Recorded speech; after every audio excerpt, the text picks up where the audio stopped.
Hello, everyone. Super happy to be Hello. here. And yeah, excited to Hey, hear all the questions and everything that comes up.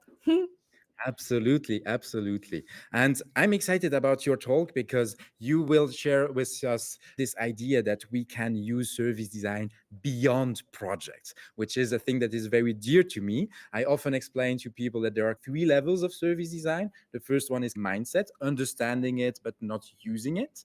Then there is the practice where we use it in projects. And then there is the third level where we then let it go through all the aspects of our life. And that's what I'd love to chat with you about. Yeah. But first, before we get to the questions, I think you have a little introduction for us, and I will share with the community your tiny Yeah. slide that you shared.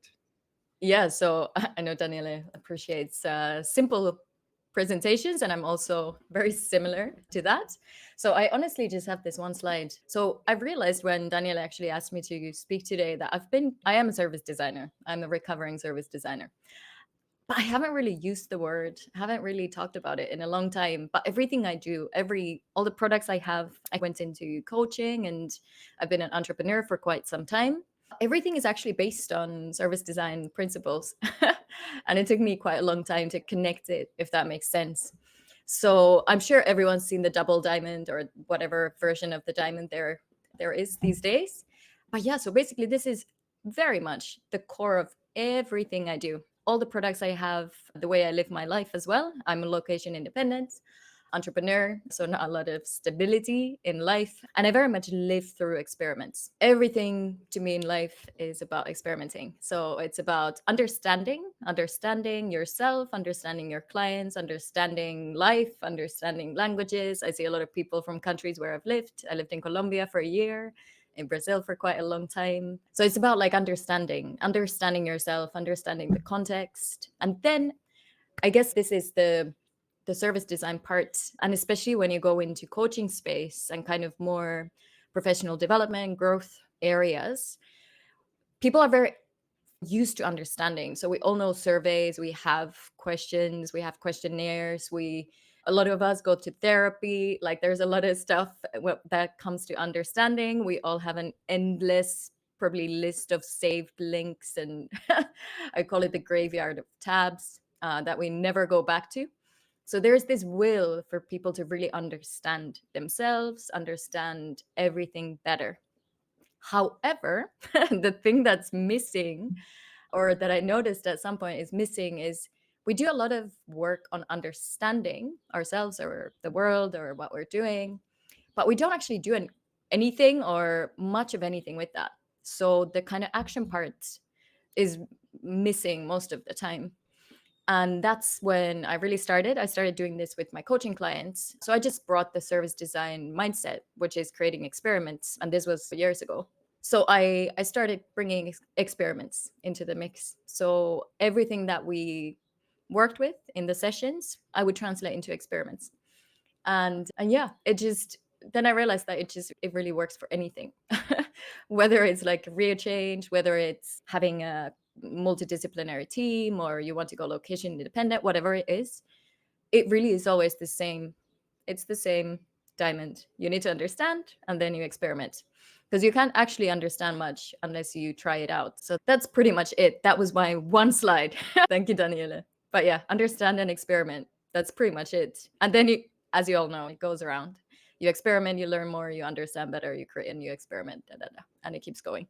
Obviously, in the chat, don't hesitate to add your questions as we are slowly getting into that topic. And you can always do that for all the other topics.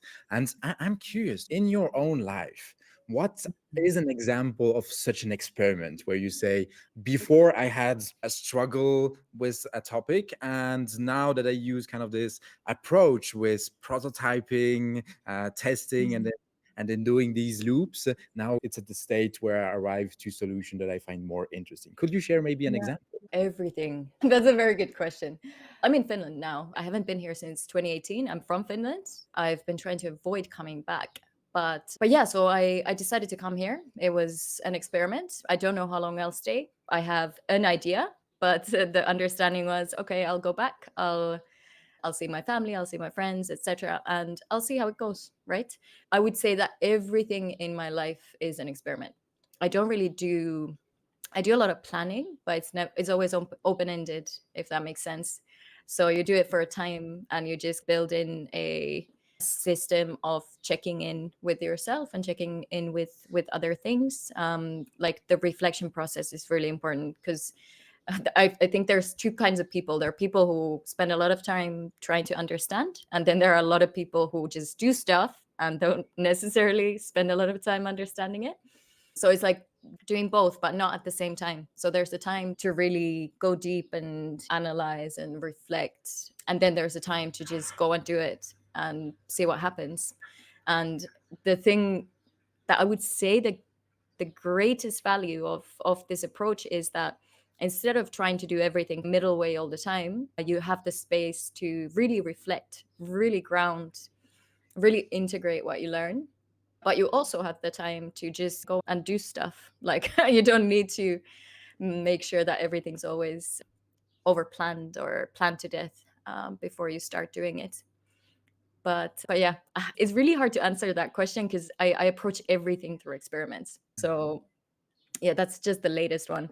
And I'm curious because when I hear about experiments and I share with my friends and family members, oh, just do an experiment, they find sometimes it's easier for business stuff because it's work and we can crunch numbers and this kind of stuff.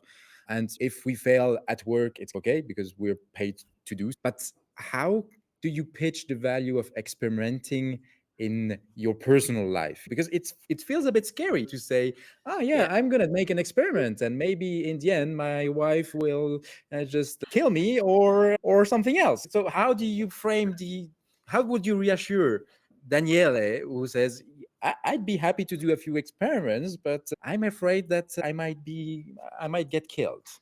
Yeah, I get that. I actually there was a time when I was calling it experiments, and then I realized that people don't like being part of experiments. So I stopped saying it.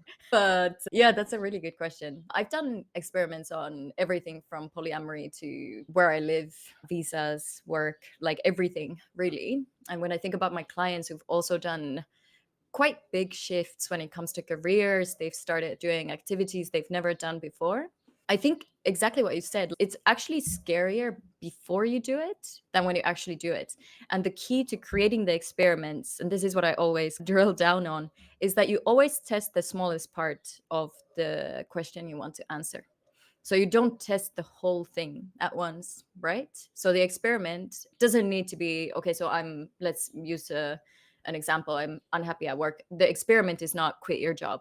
The experiment might be maybe, I don't know, go to a co-working for a week to see how you find it working with people from another background, for example. If your thing that you want to experiment is location independence, again, don't quit your job. It's not necessary. You don't need to move to Bali. Maybe just take a week or take a two week break. Maybe take a 3-day week if you can, and travel and see how it is in a very small way. You don't actually need to go abroad even for that, because there are so many things that you need to first pinpoint the question you're trying to answer. And if there's something I notice, I love that bullets before cannonballs. Exactly. It's what is the bullet that you can find? What is the actual question that you're trying to answer? Because this is also something that I notice. I do transformational coaching, so people who create really big changes in life. And one thing that most of them have in common is that they think they have a problem, or they think they have something they want. They come in, and then throughout the process of understanding and experimenting, it actually turns out that the problem they thought they had was not actually a problem, but it was a symptom. So I would say, yeah, just find the smallest part to experiment or test. And you don't need to share it necessarily. You don't need to call it an experiment. That would be my tip based on experience. I love how you're reframing it just by saying it's obviously for us designers, innovators, this kind of stuff. We love this idea of experiment, but just saying another word for it. What's a word that you use? Because the power of words is very strange to me. It's if just by changing the words, sometimes you can get people to try something or not. Mm. Do you have specific words that you Yeah. use? to maybe in your own self talk, it's, oh, it's, this is Mm. not an experiment, this is just Yeah. something. Do you have specific words that you use that are maybe less Yeah. rat lab feeling than experiments? Yeah. I actually use the word first draft or V1 a lot, Yeah. but that's maybe a bit consulty, but for me it works. Is I'll try it out, or this is a draft of whatever is next. Especially for perfectionists, the draft word seems to be very helpful, I've noticed, because you never say anything's finished. I never say anything's finished. I don't use the word failure. And I actually challenge the concept of failure in general because it's always learning, right? And it keeps shifting over time. But I would say draft V1 I use a lot, but that's again the consultant. You can't really take it out. But I also just use like very colloquial language. I just say, oh, I'll try out. Let's see. I actually use let's see. People get kind of annoyed. People who know me very well and I talk to a lot, they're like, aha, what are we seeing now? But yeah, I just say, yeah, let's see. Let's see what happens. Let's try it out. I'd love to add on that, to build on that, the idea of saying it's a first draft. In my own way, I would add just it's a first shitty draft, just for me to take the pressure Yeah. down a little bit more. Just saying, no, no, it's a shitty draft. So it's not even a draft. A very first thing that I'm Yeah. doing just to see if I feel comfortable with it. And Yeah. the other tip that I love in what you're saying is this notion of not sharing it, which is a very interesting bit, like having this I can do this privately. Can you maybe build on that, on the value of Yeah. when is it good to maybe have an experiment, a shitty first draft, let's call it like that for now, a shitty first draft that you share, and when is it something that you say in these Mm. cases that I rather recommend that you don't share your shitty draft? So I love Andy says I'm surprised about not calling it an experiment because calling it an experiment takes the sense of risk out of it. I completely agree. What I notice is the only time I don't really call it an experiment is when it involves other people because people don't like to be part of experiments. That's pretty much I would say the main part. Otherwise I do call it experimenting or I do call it experiments. But yeah, the kind of shitty idea, I don't know. I actually challenge the shitty idea because you're already judging it, aren't you? Does there need to Hmm. be a judgment? It's just a step. It's not really. I think maybe the biggest difference between having experimentation in a project is that you're trying to get to an outcome that is iterated on and better. Whereas when you use it in life, it just moves you forward. It's not really, it's not better or worse, if that makes sense. It's just different. If you're experimenting on let's say, where you live, or I don't know, let me think of experiments that people have had, like taking on like a hobby they never tried and they feel terrible about. It's not really better or worse. There's no shittier or less shitty version. It's just a different thing to do. You're just doing something you didn't do before. But yeah, I think it's what I love about the experiments approach in personal growth, professional growth, is that it doesn't only, and this is something someone asked me, is this about creating new habits? And it's actually not, it's the opposite. It's about disrupting habits. It's about if you change something that you've been doing a certain way, what happens? You actually don't know. You don't know what's going to change. And that's the whole point. So it's about disrupting yourself. But yeah, I would only not call it experiments if it involves other people. That's what I've noticed. I love your let's see. I think that's Let's the see. Yeah. let's see is very smart. It comes without judgment. It's just yeah, let's see. Might happen that Yeah. it's good, might happen that it's not good, and might happen that it's nothing. And Yeah. we'll see. Exactly. We'll The see. let's see might be a bit provocative in a way, but definitely very has a quality, a non-judgmental quality, Yeah. which can be very strong. We Yeah. have And the Andy no Pole. judgment. Sorry. Yeah, sorry. The no judgment part is definitely the key though. Like it needs to be just you're just testing out stuff. It doesn't need to you don't need to take it very seriously. I think that's the point behind it. You're just trying something different and see what happens. Absolutely. So we have Andy Polaine, which is in the place through YouTube. So first of Yeah. all, hey mate, pleasure to see you today. And he's saying, so this shitty idea thing also focuses on Mm. generating quantity and stretching your Yeah. range instead of agonizing over one single idea and just nibbling around the edges. And yeah, I think there is really something here. And I'm curious how you do it, because I know from my design practice, I'm Mhm. one of those guys. We've worked together, so we know how we work. But I love the quantity. I love Yeah. that we kind of explore very big quantities first, and then we narrow it down. But I'm Mhm. asking myself, how? What's your recommendation when it comes to Yeah. personal and career growth? How do you include this aspect of quantity? Is it something that Mm. you include, or do you say no for personal Yeah. growth that doesn't fit really? Yeah, actually, that's a really good point. So I would say that it is about quantity because sometimes people ask me, like, oh, but what, like, how do you create the perfect experiment? This is what I get asked a lot. Again, there's the perfection part, right? And I honestly don't think it's very relevant because, like the diamond says, there's the experiment. You learn from that experiment, you feel something. You don't actually know the answer to most things until you try it. The quantity actually works here as well because it's not about finding the perfect experiment, refining the perfect experiment. It's just about creating an experiment, like doing the first bit, doing something.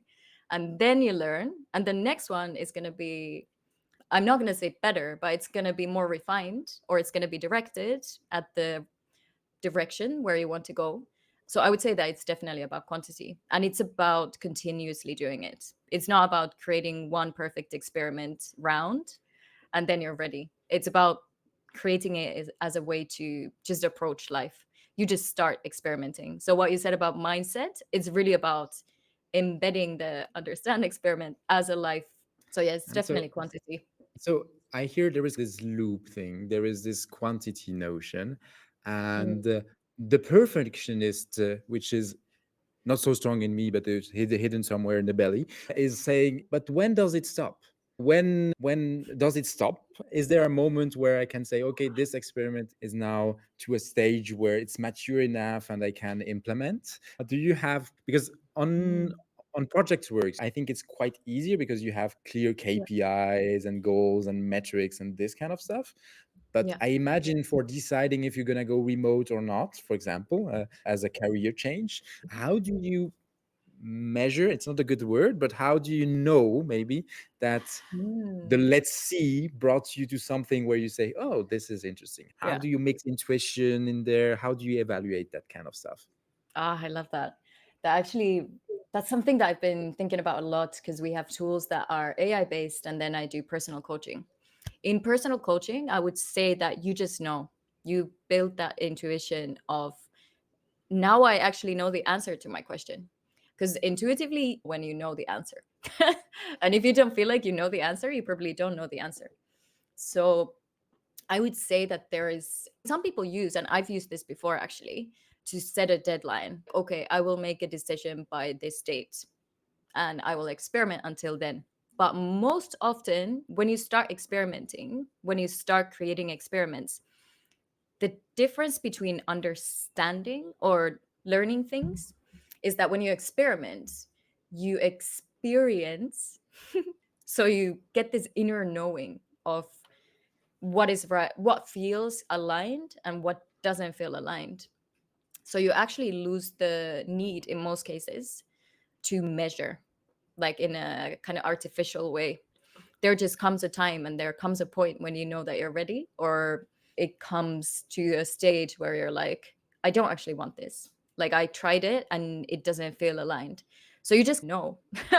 So you build intuition, intuitive knowledge throughout the process because experimenting is not knowing, it's experiencing. It's internal kind of inner certainty that you gain through the experiments, if that makes sense. Absolutely. So, if I'm hearing you well, there is this notion that through experimenting in your own life, you also Mm, build a new muscle, which is your intuition, exactly. and you play more your own life, and you'd suddenly Hmm. feel, oh, this fits well. I couldn't explain why, but Yeah. this feels like a moment where I'm more relaxed, I enjoy it, and so this is something that fits. And I Mm, imagine so that this building of the intuition muscle then also can be brought back into the professional world, where you then have a bit more your muscle ready, and you can then mm, use that also when comes the yeah. time to use proper data and stuff. 100%. And everything I do, even the kind of corporate clients I work with whose context is in the consulting space, for example, you can't really separate work and life. It just doesn't make any sense. So there is very little structure between the two, because all the skills that you build for yourself in your personal growth, whatever you want to call it, they feed your professional space and your professional role, and vice versa. There is not that much separation when it comes to growth. But yeah, definitely the intuition muscle is something that we don't have a lot of different ways to develop. We don't really get taught that. But through the experimenting and the experiencing, you start being able to hear it a bit better. It becomes a bit easier. You start connecting with the body, but also with the kind of inner knowing more deeply. Because we We get have a out of the mind. Yeah. Absolutely. We have a question from Oja who asks, do you have any frequently asked questions that help you reflect and turn any experience into an experiment? Mhm. Something that you not only experience, but also learn something about. So, do you have kind of questions that can help, prompts, little guiding parables or phrases that you find helpful? Yeah, for sure. It really depends on the context, I would say. You always learn from an experiment. So I would say that you can't really separate unless you somehow block it, which would I would assume that you wouldn't experiment in that case. I get asked that a lot, but usually when you talk to the person or the person talks with the AI, they find the smallest bit to experiment with. So it really depends on you need to find the right question. What is the question you're trying to answer? What is the answer that this is a question I use a lot actually, and it might be helpful in designing experiments, which is if you would have an answer to one question at the end of this experiment, what would that be? And then you can design the experiment to answer that question. I hope that helps, but it's a bit hard to say because it can be so contextual, right? But I would Absolutely. say all of them are about answering a question, or at least, if not answering it fully, taking you closer to an answer to a question. So I would always focus on the questions actually when designing experiments. A weird suggestion is when I do these kind of experiments myself, one thing that I try to do is play the devil's advocate. When I feel that the experiment didn't go well at all, I ask myself, and I usually do that in writing because it's easier. I ask myself, this was Mhm. a very good experiment because, and Yeah. then I have kind of bullet points, and I'm like, okay, I have to find 5 bullet points that prove that this wasn't for nothing. And then by writing it, suddenly I realized that, oh, there was something in that. Not what Mm. I expected, but I still had something. The Yeah. same also when it goes well, playing the devil's advocate and saying, okay, that experiment went really Yeah. badly. And it went badly because. Right? And then Mm. it gets you thinking a bit more deeply. And sometimes it changes your perspective, and sometimes it's just uh, a thing where you say, Mm. but I don't agree with just all what I've written. I don't agree with it, and I'm okay with Yeah. that. So it's like making sure that you're okay with your own intuition by playing kind of the reverse role. Yeah, for sure. And it's always about perspective. That's why I don't necessarily use the word good or bad or failure or Mm, success, because it's you can argue for either side on everything. It's just the perspective you pick, right? absolutely. We have another question from Mhm. Elviek, something like that. In the context of work, especially when working on innovation projects, how do we influence risk averse coworkers, bosses to be more open to so called experiments? Ah, Oh, I love this. Also, oh my God. something happens? I know when you do your hands, I think it Absolutely. somehow responds. I love that because, yeah, I used to do that. I used to be an innovation consultant, recovering from that still. And I think that's the hardest part. It's about getting people who are not used to trying things out to try things out. And in that, actually, calling it an experiment really helps. So, framing it, we use weekly experiments mostly. So, that is something because there's something about a week. I don't know. Someone asked me on LinkedIn like months ago, why is it weekly experiments or over, let's say, a monthly experiment? Imagine you're doing something super uncomfortable, like really against what you're used to. You're disrupting something that is fundamental to you. If you had to do it for a month, you would probably not do it. or you would like half-ass it. But if you do it for a week, so if you say, okay, so for a week, we're going to experiment this. So just for 1 week, you're going to do this differently. We're going to try this out. There's no right or wrong. We're just going to do it for a week and see what happens. Somehow it takes away the pressure of thinking that you need to keep doing it, which is one of the reasons that we don't do things, is because we think everything needs to become a habit. So we don't even try them, or we think it's very difficult. And we don't like doing difficult things for a long time. So framing it as an experiment for a week and just saying, hey, for a week, we're going to do this. There is no right and wrong. We're just going to do it and see how it feels. And one thing I would say, in addition to that, especially for people who are not used to experimenting, just like really reminding them that at the end of the experiment, at the end of the week, you either keep it or you scrap it. And there's no judgment. After the week that you've really given it your full effort, you decide if you want to keep it or never do it again. And that freedom and that like knowledge that you're not wedded to whatever it is usually what takes away the pressure. Because you can do it for a week and then never do it again. You can you don't need to keep doing it. It's not a habit. No one's trying to force you to do something for the rest of your life. So I would say that usually helps. Just framing it in a short enough time frame, that usually Yeah, does help, absolutely. even for people who don't necessarily find it super comfortable to try new things out. Yeah, and the week feels to me also as a commitment where you get something out of it, where Yeah, it's long enough that you can put it in practice. yeah, What kind of this one thing of doing it one day, you feel always, oh, you yeah, just get the honeymoon phase where, oh, it's awesome. But you don't yeah, get like the days after where you're, oh, doing it twice, it's already a bit more difficult. And yeah, so a week feels like this kind of magical timing which is yeah, very good enough to have a bit of traction but short yeah, enough to take the fear out. for Is there sure. For sure. something Yeah. else that you frame for people who are in this kind of risk averse thing in business? Mhm. Do you use kind of other elements to reassure them, get started to let's see? Let's see. That's a very good question. So I'm not a person who's around very open-minded people, I would say. Most people around me are very kind of very specific. They love living life in a very specific way, I would say. So I don't hang around or work with people who are necessarily super open to experiments. This is an interesting question because I don't know how much of it is just, especially with people who are close to me and who I coach personally, is that they see me doing it and they have someone doing it with them. So I have a community for one of the programs that is based on experiments. And when you have those other people doing it at the same time, it just makes it easier because you have that support or you see someone else experimenting.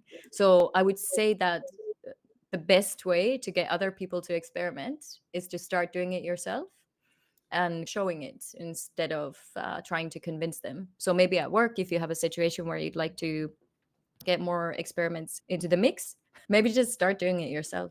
Start changing, shifting some things for a week. Showing instead of telling usually works quite well. And just like showing that I do things that are super uncomfortable. I've seen people do things they never thought they could do. But somehow, when you're doing it with other people and everyone knows that, hey, you're experimenting new things, it just becomes easier somehow. So be the change you want to see. Yeah, absolutely. Kind of being the example. And what I hear also between the lines is this idea of it doesn't have to be that people do the experiments alone, also. They No, can no. do them as a team. And then suddenly it's a bit easier because in the morning you have the other one saying, hey, we said we're going to try this. I don't want to, but for you, I'm going to try it. And then the other Yeah. says, Yeah. so I'm going to do it for him. And so it's a bit different and can also be quite interesting. And they don't need to be the same experiment. That's what I notice. I usually never have in the community people doing the same experiment because we don't need the same things to grow. I need something to grow because I'm a certain way. You need something completely different. Like you maybe let's imagine that you needed to be more social. So your experiment would be very different from me. My experiment might be something completely different. But just the fact that we're both doing something that's uncomfortable for us, like ties us together enough for it to feel like a community, even if you're not doing the same thing. We have another question from Andy, who asked a very personal one, which it's good that he is asking it, so I don't have to ask it, which is what has been the most challenging life experiment that you have tried and why was it so challenging? And I would add that you're comfortable sharing with Yeah. hundreds of people. So I would say, I actually have to say entrepreneurship, because it is an endless bit of uncomfortable things, I would say. And it's something that doesn't seem to get easier over the years, weirdly.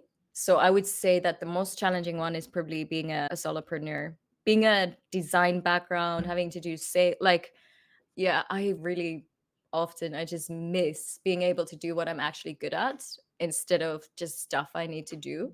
So learning to do something or spending 80% of your days doing something that you really suck at and your life depends on it, I would say is probably the most uncomfortable and challenging experiment that doesn't seem to be ending anytime soon, I would add as well. But yeah, like I said before, for example, I experimented on polyamory while being married, etc. I've done it in all kinds of different contexts. You really can do it in any context. But yeah, entrepreneurship is a gift that keeps on giving, let's say, on this front. And I love how what's the most challenging in life for someone is like the least for someone else. And that's also kind of something which I get from our conversation, which is these experiments are very personal, and that Mm. sharing or speaking about that helps us also to see there's a very Yeah, personal journey. And what's challenging for me is definitely what's easy for you, and that's exactly. fully okay. Exactly. And you grow. Like when you do it, you also, something that you were uncomfortable with before, you're not necessarily uncomfortable with anymore. So you're also changing all the time. So it's, it really just keeps like going forward. There's no end to it, really, I guess, until we die. But yeah, that's the way I see it, at least.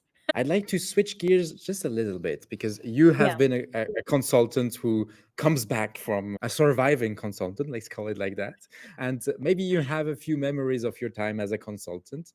Mm. And we have here a question from Dana who asks, could you please talk about Mhm. prototyping specifically for services when you Mm. will not be able to have access to direct user customers for security, access, legal, etc. reasons? We've been Mm. through this kind of stuff together. So Yeah. I'm quite excited to hear also your very simple practical tips for this kind of situations. Yeah. Yeah. Again, that would obviously depend a lot on the context. I think one of my favorite things is actually observing and checking like how things go. So if you don't have access to directly to your direct user or direct, I don't like the word user, but the people that you're designing for, if you don't access to them, have access to them, there are still ways that you can kind of prototype or play with a bit in the world. So who would be the closest one? Who would be similar? And what could you try and do with those people?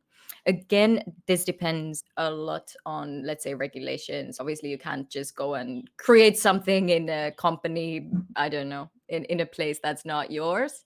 But what is it that you can try in, for example, in a shared space, in an open space? Is there anything that you can see? Again, what is the smallest thing that you need to find out? What is the question you need to answer?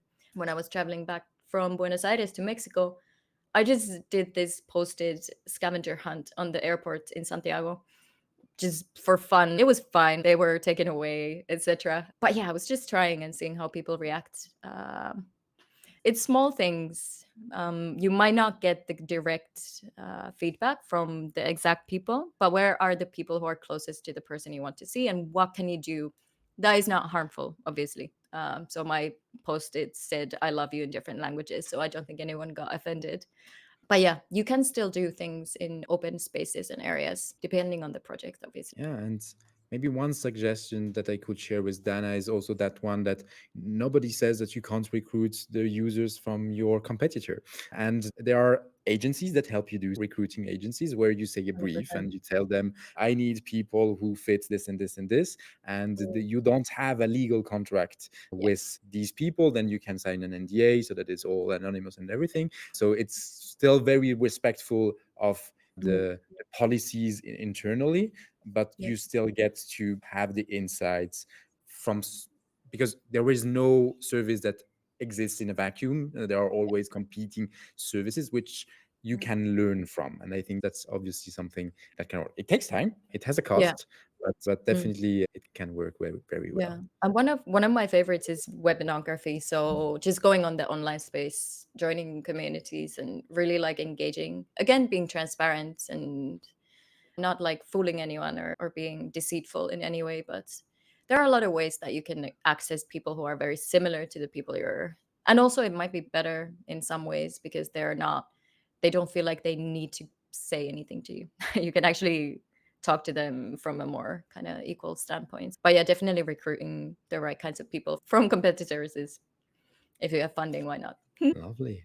You shared already so much. What I'd love us to do as a community is now to share a bit of a gratitude bouquet to you, where if in the chat people can just share a little thought or something, and I will ask the people in the room also to do that maybe on sticky notes, and they can bring it back to me right here. And after that last bit that I will say right after, we can maybe read just one or two of these elements because done that in a volunteer way. You've helped us a lot, and we'd love also to give also a bit of the emotion back. Mhm. But the Oh, love last it. bit that I'd like to share is that one. Mhm. So our lovely Manu, international Mhm. Manu, well-known Manu, says, "What about calling these experiments explorations?" And Mhm. from watching a bit in the chat, the conversation that was happening, I saw different suggestions, and I'd like us to wrap it up in that way by saying, is it a let's see?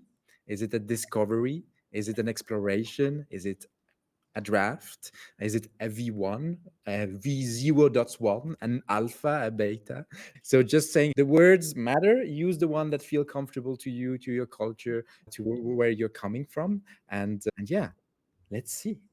Let's see. And 100%, I think you just need to pick the word that fits your situation. There's no one way. As long as you're trying out something different or uncomfortable.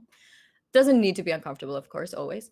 Can also be integrating. Doesn't need to be always challenging. But yeah, just trying something new.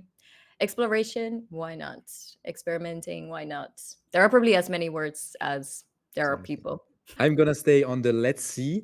I want Yeah. just to share one or two of these elements from the gratitude bouquet. So we have Dana who is saying, "Thank you so much for your honest input and comments." And we also have Rachel who says, "Very thought provoking and interesting to explore different ways of framing experiments." We have also 100%. another element that we can add to your bouquet, which is it seems you live like you work. Thank you a lot. So it seems, at least from what I see and from what I know from our past conversations and the work we did together, you are one of these people who says what she thinks, does what she says, and it's been very great to have this time with you. If you have more specific questions, just always reach out on LinkedIn. Like, I'm super happy to support and help because it's a bit hard to condense in a really tiny talk. But yeah, I'm always there. Thank you so much. I have to say, on a very personal note, this remembers me our conversation that we had in that vegan hamburger restaurant in London every few times. And it's been very lovely to re experience those conversations with you today. Thank you so much. Thank you. Amazing. Bye bye. Very grateful. Thank you.